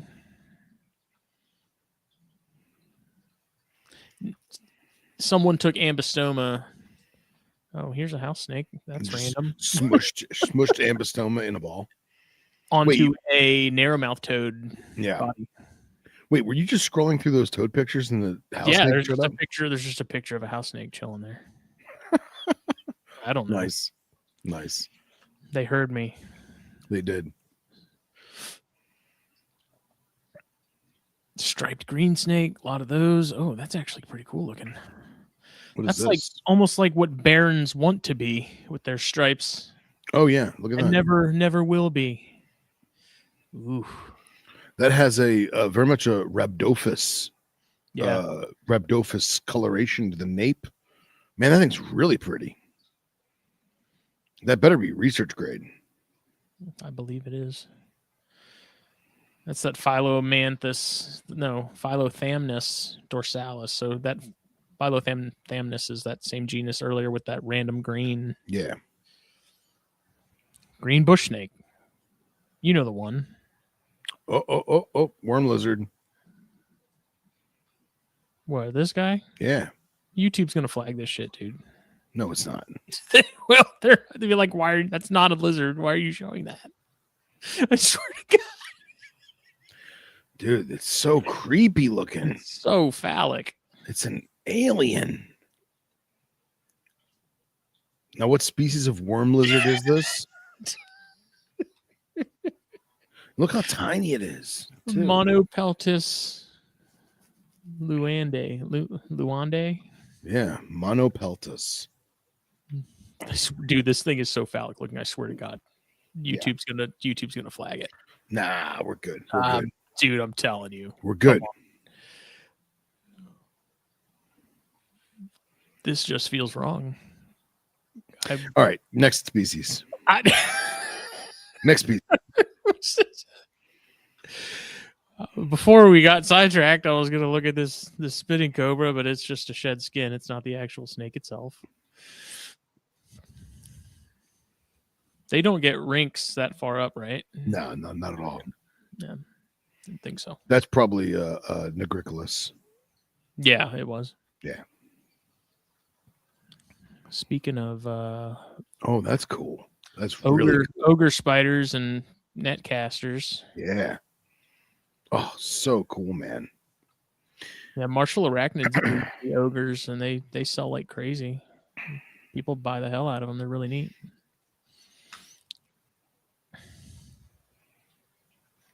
What's that long-legged one? Some species of Lycosidae. Oh, it's got an egg sac. That's why it's a female with a sac. That is a very, like if Tim Burton was gonna draw a wolf spider. Yeah, exactly. That's what you get, man. Yeah. Huh. Glass frogs? Where? Right there? No. To the left? Sprinkled long reed frogs. Interesting. There's like 400 species of reed frog. A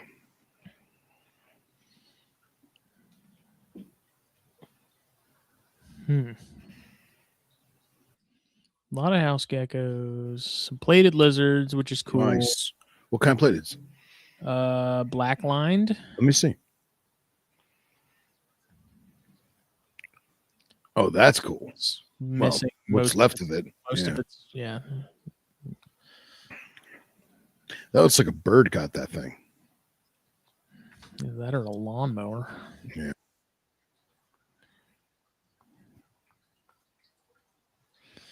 Hey, finally. We know that face. I need to talk to Dave about some namibs. You do. You really do.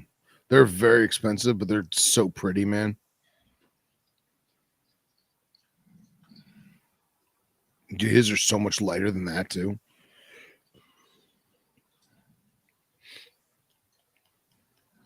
The lineatus are what I'm really after. Those stripes, dude. Yeah. Oh, so clean. More Europlectes.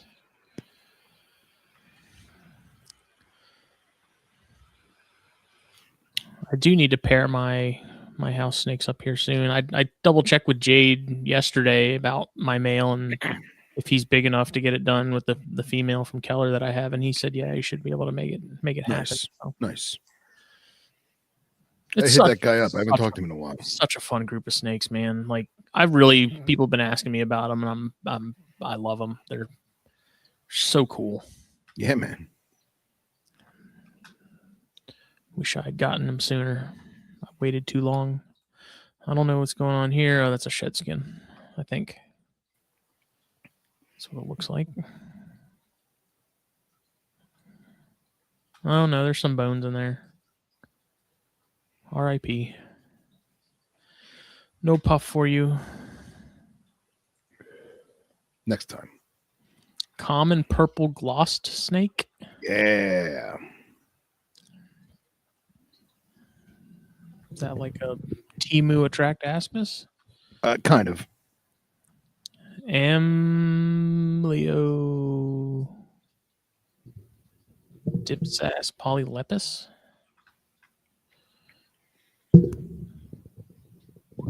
Is that in that same like Same family. clade? Yep. Yeah. Yeah, same clade, same family. Are they just as No, they're completely harmless. really? Yeah, they have, to the best of my knowledge, there is a rear fang. What's the word I'm looking for? Like apparatus system there, but no one's crazy. been They look envenomated. so much like them. Like, Yup. just in the face alone, like very clearly. Yeah. That's weird. So what? People just you just gotta take your chances, and like if it's one of these versus a legit stiletto. Yes. Well, unless you're that close to it that you can tell, you don't pick it up. You know. So. Fair enough. Actually, I have a bite thing on them. Hold on, let me pull it up. A bite thing. You know, technical terms. Twig snake. Oh, you got a Cordylis. Hey, what do you got? Jones Uh, eye? No. Machados, girdled lizard. That's cool looking. That's very cool looking. Nice. Oh, my neighbor's smoking weed. I can smell it.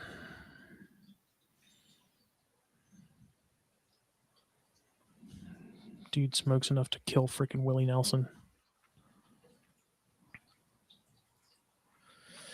Satan worshippers.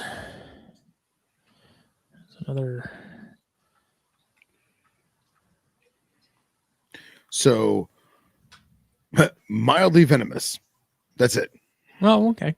Yeah. Yeah. We've Okay. heard that before. Yeah, right? Been down that road. Yeah. Okay. Oh, Duly noted. here's a Murinus that met its maker. untimely end. That's a male, though, it looks like. Homeboy met his final destination. Hopefully he came across some ladies along the way. Yep. I've got a couple of Murinus, but so far they all look like they're male.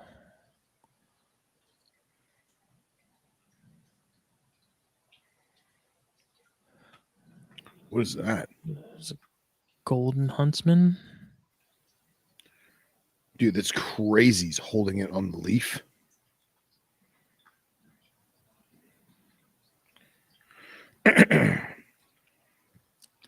What's next to it? That's another one of those crescent-eyed Selenops. Yeah. So pretty, man. So pretty. Have you seen those Lunulas, though? I don't think so. Oof. That's the one Honest has? Yeah, they're pretty common.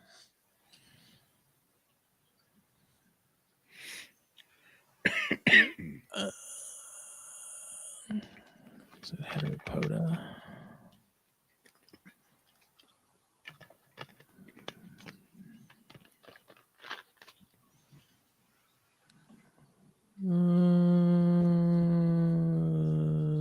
Damn it.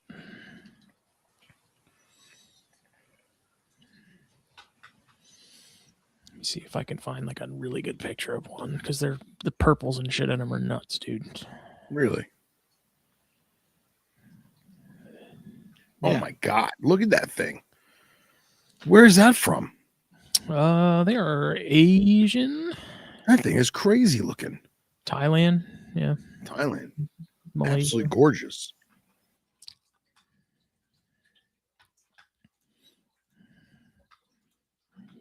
Son of a bitch.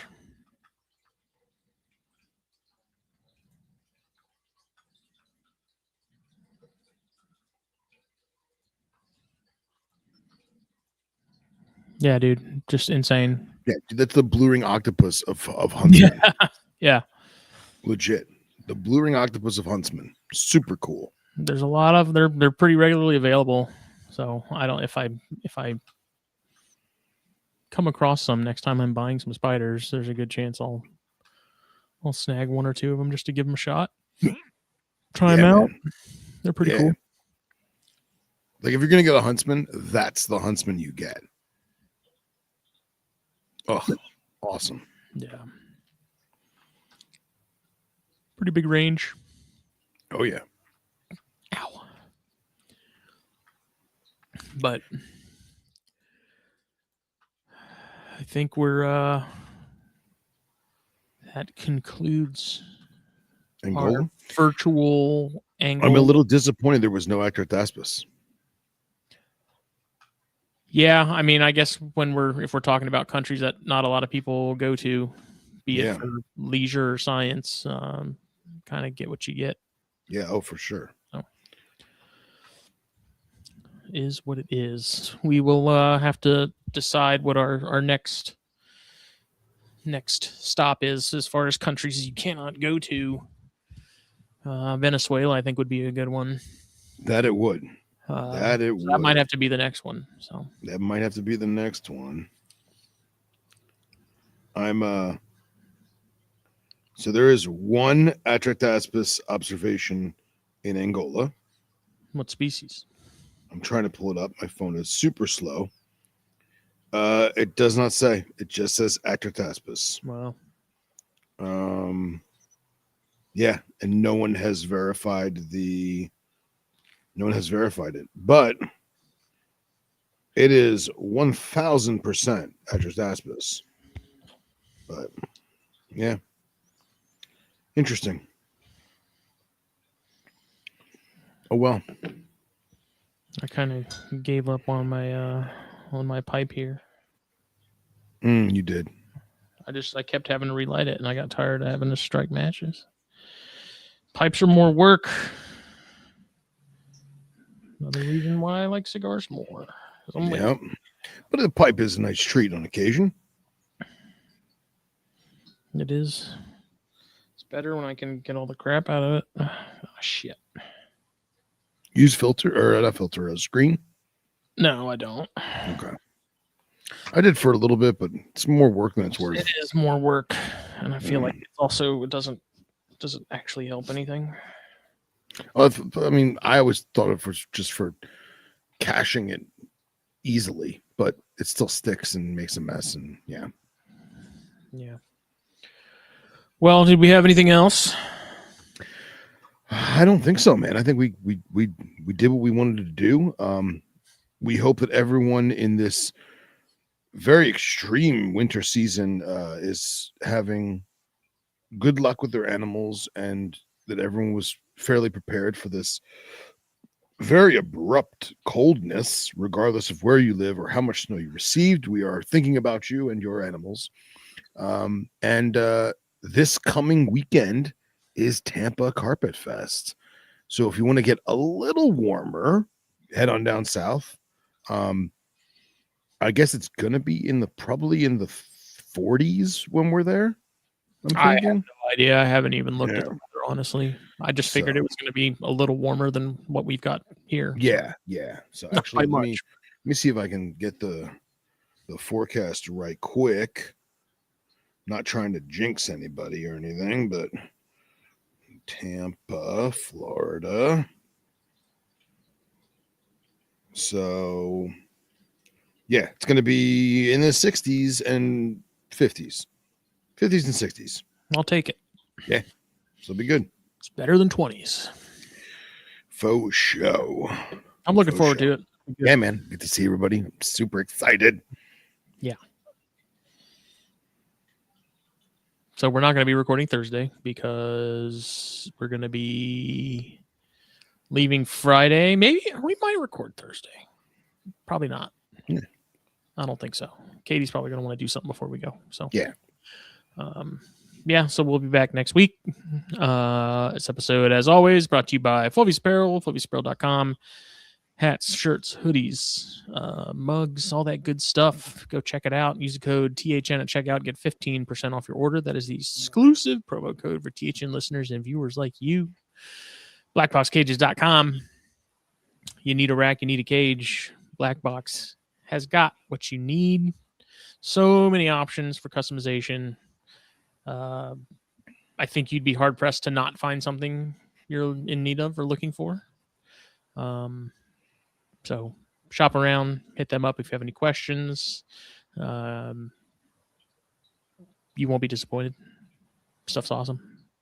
And then speaking of awesome, cold-blooded caffeine, best coffee around. Snakes and Stogies blend is where it's at. We're biased. Get our blend and the other awesome affiliate and house blends that the cold-blooded caffeine boys have to offer. Also, something you won't be disappointed by if you like coffee and you like good causes, because they also donate portions of sales to rainforest conservation and things like that. I think we need to talk to Trey about doing an update episode because it has been a while. It's been some time. We do. So check them out, coldbloodedcaffeine.com. Use the code SMOKE at checkout. It'll get you a little discount. Not just on the Snakes and Stogies blend, but like site-wide. So get yourself 5 bags. Get the whole, collect them all. Get the whole set. The whole schmear. That's right. We will see everybody later. Thank you. Bye.